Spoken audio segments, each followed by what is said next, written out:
Hello, everyone. Welcome back to the show. This week, we've got Shannon and Priyanka from Volv. Welcome, Priyanka and Shannon. Thank you. Thanks for having us. No worries.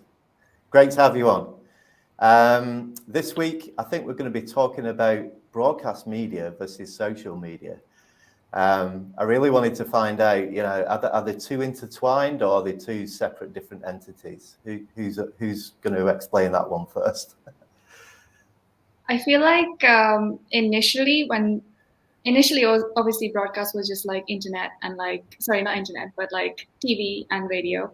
But then with the internet, everything changed because content became freely available. With the internet, everybody was pushing out content. You didn't really have to pay for content anymore.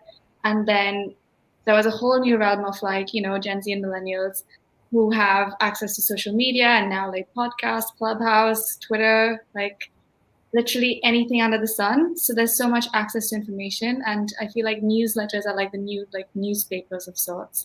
Shannon and I keep joking about this all the time about how we're basically going backwards in time with newsletters. So after the internet, I feel like everything has gotten a bit intertwined. So there's no really like disconnect or distinction between broadcast and new age media. But I think initially, one of the definitions was more about initially broadcast had like gatekeepers to information, but now with like Twitter and newsletters and anything, anybody can push out any kind of content. So literally anybody can become a journalist on any subject, and it's all like free range for everybody. That's awesome. And Shannon?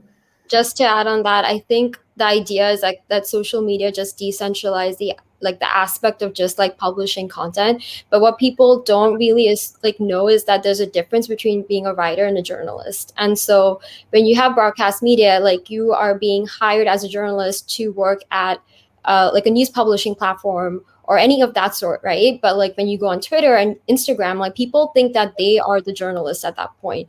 And that kind of like blurs the lines. And what happens on social media is like the downsides to the whole thing is just that like a lot of users get like absorbed in this whole like algorithmic bias. So what happens is like if you are left, you're going to keep seeing left content.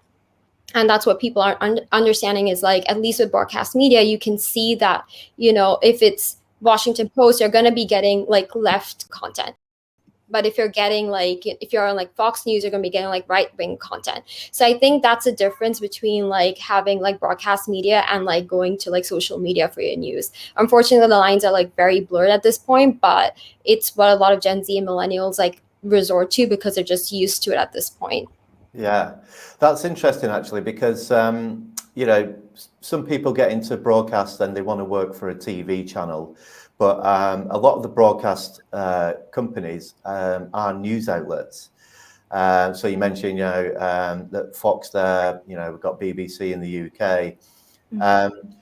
Is their social media just a new massive sort of arm to their sort of output essentially? And what makes a difference with sort of the attention span these days? It's all sound bites, easy to remember stuff, sort of 15, 20 seconds max probably. Is that about right? Basically. So our attention span has actually dropped. I think a few years ago, around 2015 or something, our attention span was about 12 seconds, and now it's dropped to 9 seconds. So which is why we've also like created Volv just based on that kind of time span. Like it shouldn't take you more than 9 seconds to go through one bit on our app. And similarly on social media as well, like TikToks and YouTube Shorts, and literally every new platform is just coming up with like short form content. So that's just like keeping in mind like our attention span. Similarly, even in the case of newsletters, it's just that there's so much content going on everywhere. Like everybody's inundated with content, and every media incumbent seems to think that like newsletters are like packaging a few small good stories, giving you 5 stories like these little like tidbits. But what they're not realizing is the fact that they're so late. Like right now, if Elon Musk is like tweeting about like Bitcoin and your entire investment is like crashed, you're not going to wait until tomorrow to be like, okay, I'm going to read about this in the newsletter. You have to like be on it today and like, know what's going on. And I think that also makes social media very like appealing because it's more like real time versus like something that happens in newsletters, which is typically where everybody is going to. Yeah, absolutely. And I guess they, especially for those broadcasters who news outlets as well, it must be coming. I don't know whether it's overtaken the importance of a linear channel, for example. But they must have some quite big sort of social operations, social media operations these days. And Yeah. and how do you translate these news outlets sort of output into these sort of smaller things to digest? Is that something you have a team doing, or is that something that's automated, or? Yeah, so currently we have an in-house team at Volv, and they kind of are sourcing a lot of, publishers to get the right, news. Basically, what we do is like we will take like three sources, and we'll sort of like take in all the facts, and we have writers who are repackaging it, making it simplified, just giving the reader the facts, versus like a Fox News article that's going to give you like their version of the story with the facts. So that's what we call spin bias at Volv. They kind of just change the narrative of what's happening by just injecting like an opinion with the facts in the story. So we kind of just give our writers just the news, just the facts, and we have like a whole team doing it 24/7. We have we're constantly writing all the time. I bet it is. I bet it's a busy place to work. Is Volv. I don't think we realized how much we're getting into when we started. And what about the newcomers to the industry? I mean, for people breaking through, do the Generation Z and Millennials, do they view sort of social as just another form of broadcast these days? These 9-second videos, it's broadcast on a mass scale, right? So it must be. I think a lot of people, once they get acclimated to a platform, they're all resorting to, consuming their news from there. Yes, they do read like, the main publications, but that's not to say that they're not going on TikTok or Instagram to get news as well. A lot of them are just trying to see what other people are talking about in the news. So that's where they're kind of like heading to. I mean, I've been talking to a lot of people, like for Volv especially, like we are heavily, targeted to Gen Z and millennials. But we have a great, user base that's like, not Gen Z and millennials, like they're much older than that, and they really enjoy consuming news like in short like form. So I definitely feel that people just need to adapt to how consumers want to consume content today, which is like understanding like a topic in a screenshot. Basically, people don't really have time. And so for them, it's more about like getting the most information in the most accessible manner. And so if it's social media or if it's like Volv or any other format, that's where they're kind of like, heading towards. That's also another reason why we basically like imitated the entire social media experience for Volv. So typically when you're reading articles, you're like scrolling and scrolling and skimming through the article, trying to get like the most important pieces. But we kind of like digest that for you in these 9-second reads, and you're going through it like it's TikTok. So a lot of users also call us like TikTok for the news or TikTok in text. And another thing that we're doing is that we're actually like trying to change the definition of news, right? So if you ask our parents, it's going to be like, what's news? They'll say world and finance, politics. But for us, it's like, what are people talking about? If it's like a blogger that is coming under fire for something, then that's news for us. If it is literally what's trending on, TikTok, that's again news for us. Because like if like 1 million people are talking about, the snow being fake on TikTok and being implanted by Bill Gates, that is technically something you need to know. So we try to get both sides, like the serious bits as well as like the fun younger content. And one new thing that we're trying to do with Volv is we're opening up the platform and inviting people who are experts in their field or really like young authentic voices to kind of speak and tell everybody else what the new generation is all about.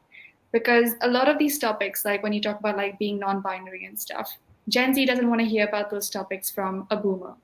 there's a huge mismatch. They've actually grown up in a very different environment, and that's why like we kind of need to hone in on their voices. So we're inviting some people in like different fields to come and write on Volv. So you're getting like authentic voices and quick content directly from the source. That's awesome.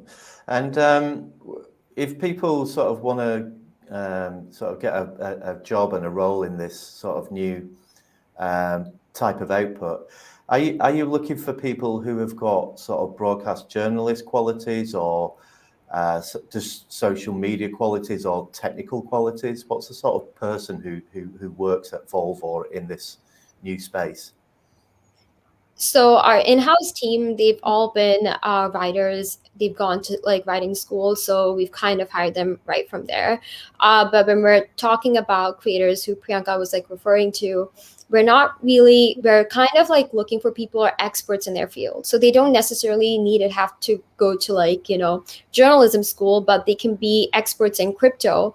And that's good enough because they really know their work. So it kind of depends on the topic that we're going to be writing on. So as of now, we have full control over the type of news that's published in terms of politics. We don't allow any outsiders to publish on Volv, just because it's such a delicate topic, and at Volv we're all about like no bias. So for us it's more like, okay, we're going to handle that because we know how other people's opinions can be very much like intertwined with anything. So we do allow people who are experts in like Gen Z, trends, Gen Z, like news or cryptocurrency or meme stocks, could be stocks in general. So they just need to be experts at what they do, have been writing for at least like a while, so that they can show us like, okay, cool, like we have like some following and we have like some credibility.